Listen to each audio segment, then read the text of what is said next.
कुछ लोग ये भी एतराज़ करते हैं कि अमीर मुआविया रज़ी अल्लाह अन्हु ने अपने बेटे यजीद को खलीफा कैसे बना दिया, जबकि यजीद ये बहुत ज़्यादा अफजल नहीं था। इससे ज़्यादा फजलत वाले सहाबे कराम मौजूद थे, हुसैन रज़ी अल्लाह अन्हु मौजूद थे, और भी बड़े बड़े सहाबे कराम मौजूद थे। किसी और को बनाया जा सकता था, लेकिन यजीद को खलीफा क्यों बना दिया, यानी वली अहद मेरे बाद खलीफा बनेगा, उसको क्यों नामजद कर दिया अमीर मुआविया रज़ी अल्लाह अन्हु? ये एक एतराज़ है। इसका जवाब ये है कि खिलाफत की जो जिम्मेदारी दी जाती है वो सिर्फ फजीलत देखकर नहीं, फजीलत भी देखी जाती है, लेकिन उससे ज़्यादा अहम ये है कि वो अहलियत देखी जाए, कि वो शख्सियत जिसको हम खलीफा बना रहे हैं, वो शख्सियत इस मकाम पर बैठने के बाद इस जिम्मेदारी को निभा सकती कि नहीं, ये देखा जाता है। आप खिलाफत तो जाने दीजिए, खुद अपने ज़माने में देख लीजिए, एक छोटी सी मस्जिद, 4 ईंट की मस्जिद बनती है, उसका एक सदर बना दिया जाता है। ये सदर बनाने के लिए किसको चुनते हैं? जो रात का जाहिद हो, ताजुद गुजार हो। अब देखिए मुंबई में इतनी सारी मस्जिदें हैं, आप सारी मस्जिदों के कमेटियों की लिस्ट लाइए और देखिए उनका सदर कौन है, सेक्रेटरी कौन है, खजांची कौन है, और आप उसी मोहल्ले में सर्च कीजिए कि क्या इस मोहल्ले में सबसे बड़ा नेक यही है जिसको सदर बनाया गया, सबसे बड़ा नेक यही है जिसको खजांची बनाया गया। ये पूरे बॉम्बे का आप जो है, पूरे बॉम्बे में आप घूमिए, हर मस्जिद की लिस्ट निकालिए और देखिए किसको सदर बनाया जा रहा है, किसको बनाया जा रहा है? जो बहुत ज़्यादा 5 वक्त नमाजी है, जो बहुत ज़्यादा नेक है, दाढ़ी रखे हुए है, कुर्ता पजामा पहनता है, किसको बनाते हैं? कुरान का हाफिज है, किसको बनाते हैं? भाई उसको बनाते हैं जो मस्जिद को संभाल सके, उसको तो बनाते हैं। मस्जिद की ट्रस्टियों में ऐसे लोगों को चुना जाता है जो मस्जिद को संभाल सके। कल को कोई आफत आए, कोई बात आए, किसी भी एतबार से, माली एतबार से या किसी कानूनी एतबार से कोई दुश्वारी आए तो ये लोग उसको डील कर सके, संभाल कर सके। तो ऐसे ही लोगों को चुना जाता ना। जबकि मस्जिद ये कौन सी जगह है? दुनिया की सबसे बेहतरीन जगह, इससे बेहतर कोई जगह है ही नहीं,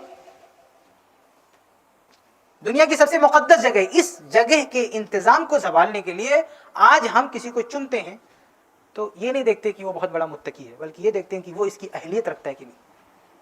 तो ये मसला हुकूमत का भी है कि आप किसी अफजल तरीन शख्स को हाकिम बना भी दें, वो शख्स उस जिम्मेदारी को ना निभा सके तो फायदा क्या है?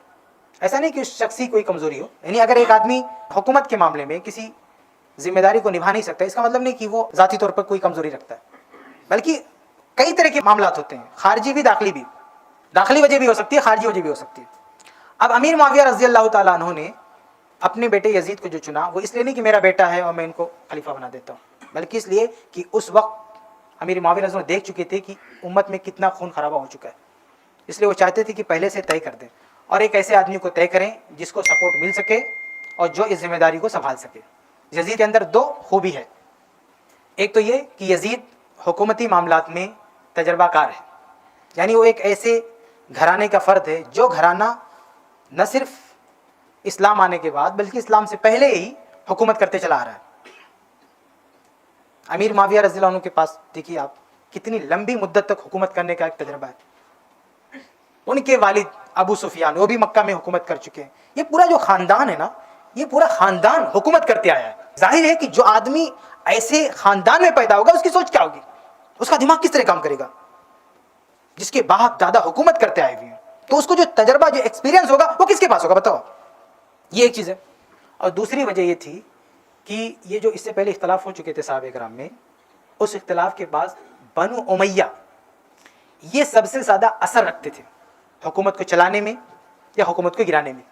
किसी भी मामले में वो चाहते थे हुकूमत चलती, वो चाहते थे हुकूमत कमज़ोर भी पड़ सकती थी। तो बनु उमैया बहुत ही पावरफुल थे। और बनु उमैया इससे पहले देखिए उस्मान रज़ी अल्लाह की शहादत हो गई तो उसके बाद इन लोगों में से अक्सरियत का एतमाद उठ गया दूसरों पर। तो इब्न खलदून ने लिखा है मुकदमा में कि यजीद को खलीफा बनाने के पीछे ये चीज़ भी पेश नज़र थी कि अगर किसी गैर अमीवी को बना देते तो उसको सपोर्ट नहीं मिल पाता। यजीद है तो बनु उमैया में से है, तो ये जो पूरा गिरोह है मुसलमानों का इनका सपोर्ट करेगा। लेकिन अगर बनु उमैया में से छोड़ के किसी और को बना देंगे तो लोग उसको सपोर्ट नहीं करेंगे। आप हुसैन रज़ी अल्लाह की बात करते हैं, उन्हीं को देख लें। इराक में गए, कूफा में गए और वो लोग चाहते थे कि ये खलीफा बने, हाकिम बने। हालांकि हुसैन रज़ी अल्लाह नहीं चाहते थे, लेकिन वो चाहते थे, वो उनको ऑफर दे रहे थे। लेकिन इसके बावजूद भी क्या उन लोगों ने साथ दिया? हुसैन रज़ी अल्लाह का साथ दिया। कितनी अफजल तरीन शख्सियत थी, लेकिन सपोर्ट कितना था बताओ? कूफा में आप शहीद कर दिए गए, जबकि कूफा कितनी बड़ी आबादी है और ये लोग हमेशा दम भरते हैं कि हम हुसैन रज़ी अल्लाह को चाहने वाले हैं, लेकिन सपोर्ट किया नहीं किया। उधर आप यजीद को देख लो, जहां भी आवाज निकाल दिया सब खड़े हो गए उसके साथ में। कहीं पे शिकस्त खाया यजीद ने? आप बताइए, कहीं कमजोर पड़ा वो? नहीं पड़ा, क्योंकि पूरी कौम उसके साथ में है, पूरी ताकत उसके साथ है। ये ताकत होते हुए वो कहीं पे भी वार करता, कोई कुछ नहीं कर सकता था उसका। तो ये चीज देखी जाती है। तो ये दो चीजें थी यजीद के अंदर, एक तो खानदानी तौर पर उसका तजुर्बा था और दूसरा उसको सपोर्ट हासिल था।